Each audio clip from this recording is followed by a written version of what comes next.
Hello guys and welcome to the channel success demand. फिर से हम डिस्कस करने वाले हैं आज की इम्पॉर्टेंट अपडेट्स गाइस।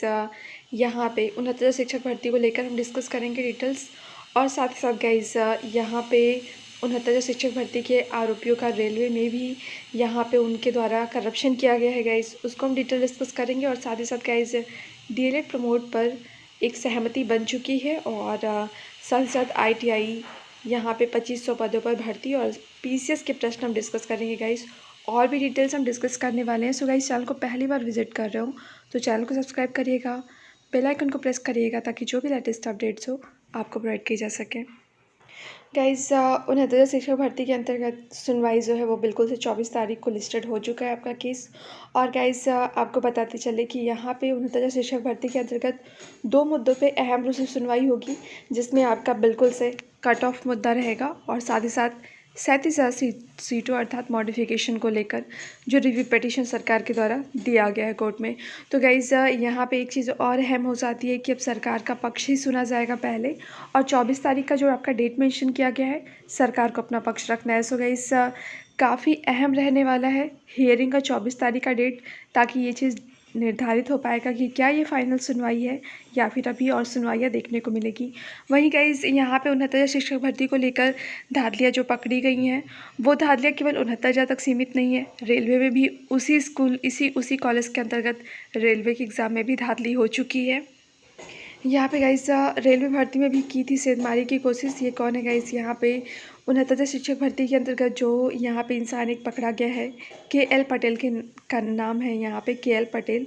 वो रेलवे भर्ती में भी सेंधमारी की कोशिश की थी, और इस बात के प्रमाण मिलने के बाद शिवकुटी पुलिस ने उसके खिलाफ आरोप पत्र तैयार कर लिया है, और जिसे जल्द ही न्यायालय में दाखिल कर दिया जाएगा।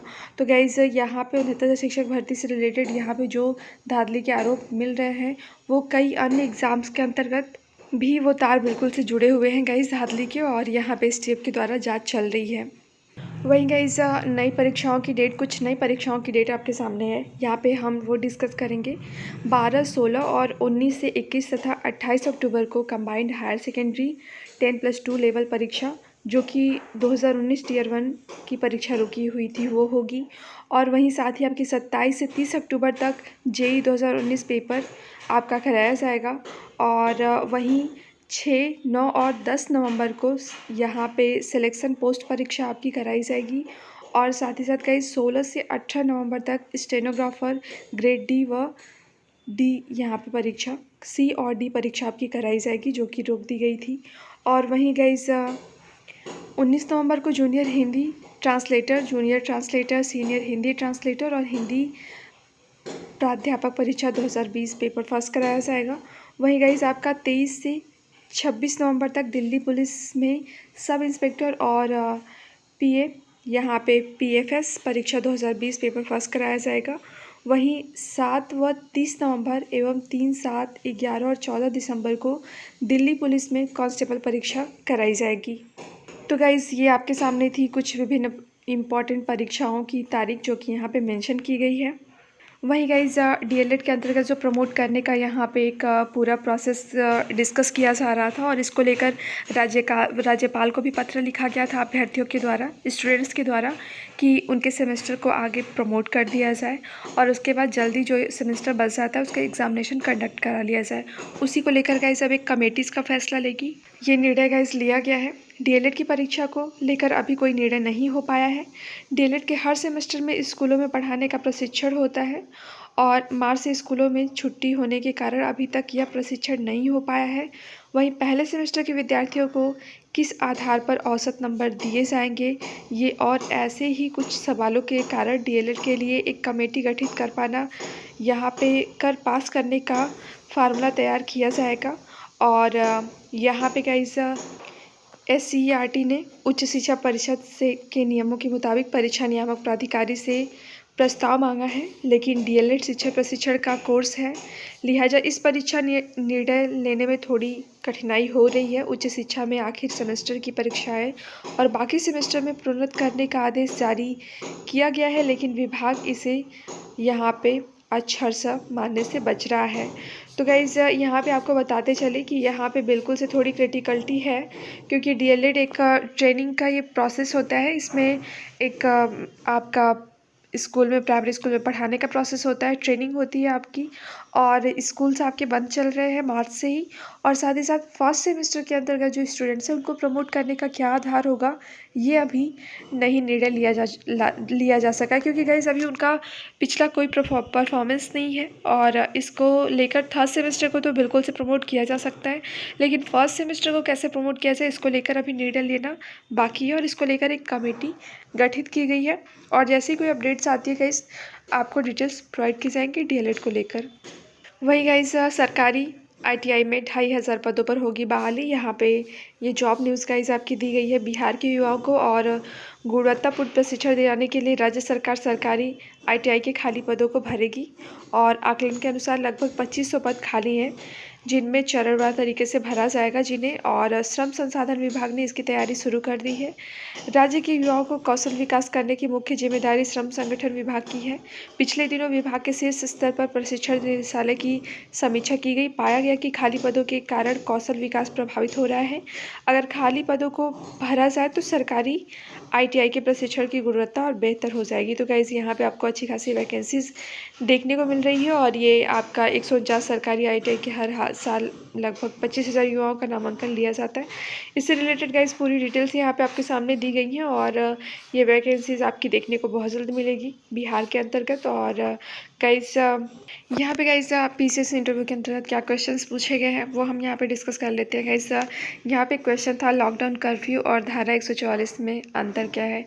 गाइज़ काफ़ी बार ये चीज़ें हमारे सामने आई होंगी कि लॉकडाउन की सिचुएशन और धारा 144 आपके सामने काफ़ी बार आई होगी, लेकिन यहाँ पे इंटरव्यू में ये क्वेश्चन बना, जिन्होंने अपना तैयार किया होगा, ये अपना कन्फ्यूज़न दूर किया होगा दोनों चीज़ों में, वो उसके लिए ये काफ़ी बेनिफिशियल रहा होगा। यहाँ पे गाइज़ हम देख लेते हैं इंटरव्यू क्या क्वेश्चंस पूछे गए। यहाँ पे गाइज़ क्वेश्चंस पूछे गए गाइज़ कि चाइनीज़ ऐप्स को किस कानून के तहत बैन किया गया, सिस्टम में क्या कमियां हैं जो एनकाउंटर हो रहा है, यूपी की सीमा किन पड़ोसी देशों से लगी है। गाइज़ यहाँ पे काफ़ी अहम चीज़ ये हो जाती है कि एनकाउंटर को लेकर क्वेश्चंस बहुत बन रहे हैं। पिछली बार भी हमने पीसीएस के इंटरव्यू को डिस्कस किया था, तो इनकाउंटर को लेकर क्वेश्चंस आपके सामने आए थे, और यहाँ पे भी इनकाउंटर के क्वेश्चंस आपके सामने बन रहे हैं। यहाँ पे क्वेश्चन बना है कि सिस्टम में क्या कमियां हैं जो इनकाउंटर हो रहा है। यूपी में काफ़ी इनकाउंटर हो रहे हैं, यहाँ पे आपके आंध्र प्रदेश के अंतर्गत भी इनकाउंटर हुआ था। तो ऐसी सिचुएशन में गाइज़ आपको इनकाउंटर के लिए जानना बहुत ज़रूरी हो गया है कि इनकाउंटर क्यों हो रहे हैं, क्योंकि इनकाउंटर कोई भी एक नियम नहीं है, ये कोई एक व्यवस्था नहीं है, और सिस्टम में कमियां होने के कारण ही इस तरह के कदम उठाए जा रहे हैं। तो गाइस ये जानना बहुत ज़रूरी है। ये क्वेश्चंस के फॉर्मेट में आपके सामने अगले एग्ज़ाम में भी आ सकता है, आपके किसी मेंस में भी आ सकता है, आपके अगले किसी इंटरव्यू में भी आ सकता है। और गाइस अगला क्वेश्चन पूछा गया कि यूपी की सीमा किन पड़ोसी देशों से लगी है। गाइस बहुत ईजी क्वेश्चन है। राष्ट्रीय खाद्य सुरक्षा कानून के बारे में बताइए। गवर्नेंस और गवर्नमेंट में क्या अंतर है, हमने पहले भी देखा था। मुख्यमंत्री के नाम के आगे श्री लगाया जा सकता है कि नहीं। चाबहार परियोजना खोने के बाद ईरान से कैसे होगा मधुर संबंध। गाइस चाबहार पोर्ट को लेकर बहुत ही ज़्यादा न्यूज़ आ रहा है, क्योंकि यहाँ पे चाबहार पोर्ट को लेकर क्रिटिकलिटी इसलिए बनती नज़र आ रही है क्योंकि ये एक बहुत ही एक मास्टर प्रोजेक्ट था इंडिया का, और इससे यहाँ पे जो रेल लाइन बिछानी थी भारत को, इससे ईरान ने भारत को अलग कर दिया, चीन के करीब जा रहा है वो। और इसको लेकर यहाँ पे ये मुद्दे बहुत आ रहे हैं चाबहार पोर्ट की महत्व को लेकर, और वो क्वेश्चन बन गया गाइस, जो कि अभी इन दिनों कुछ 4-5 दिनों से चाबहार परियोजना, चाबहार पोर्ट डिस्कशन का या ईरान डिस्कशन का मुद्दा बना हुआ है।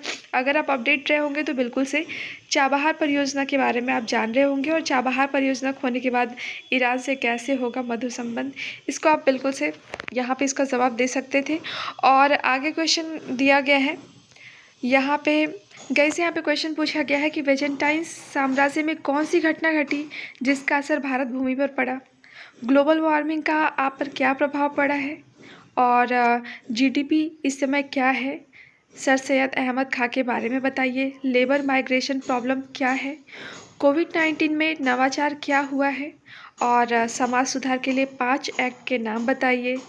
आर्टिफिशियल इंटेलिजेंस क्या है, भारत इसका किस क्षेत्र में बढ़िया प्रयोग कर सकता है, और मोदी की 5D 5P क्या है, प्रारंभिक शिक्षा में सुधार हेतु उपाय बताओ, और ग्रीन और ऑर्गेनिक टेक्नोलॉजी में अंतर क्या है, साथ ही साथ सरकार की 5 कमियों को बताओ। तो गाइज़ यहाँ पे ये रहे आपके सामने क्वेश्चंस जो कि इंटरव्यू में पूछे गए हैं। यहाँ पे क्वेश्चंस गाइज़ डिस्कस किए गए, आपको एक चीज़ समझ में आई होगी, अगर आप डे टू डे लाइफ में जो चीज़ें आपकी नेशनल और इंटरनेशनल मीडिया में घटित हो रही है, अगर ये इन चीज़ों के बारे में आप अवेयर हो, अपनी कुछ यहाँ पे अपने तरफ से कुछ यहाँ पे बिल्कुल से आप एडिशन करते हो फैक्ट्स में, नॉलेज में, तो आप बिल्कुल से अपडेट रहोगे और इंटरव्यू फेस करने में आपको दिक्कत नहीं होने वाली, क्योंकि ये क्वेश्चंस ऐसे ही हैं जो कि हमेशा आपकी नज़रों से बिल्कुल फ्लैश बैक हुए होंगे। तो गाइज़ यहाँ पे रहे ये इंटरव्यू से रिलेटेड आपके क्वेश्चंस। सो गाइस इस वीडियो में इतना ही। गाइस वीडियो को लाइक करिएगा, शेयर करिएगा, चैनल को सब्सक्राइब करिएगा और बेल आइकन को प्रेस करिएगा ताकि जो भी लेटेस्ट अपडेट्स हो आपको प्रोवाइड की जा सके।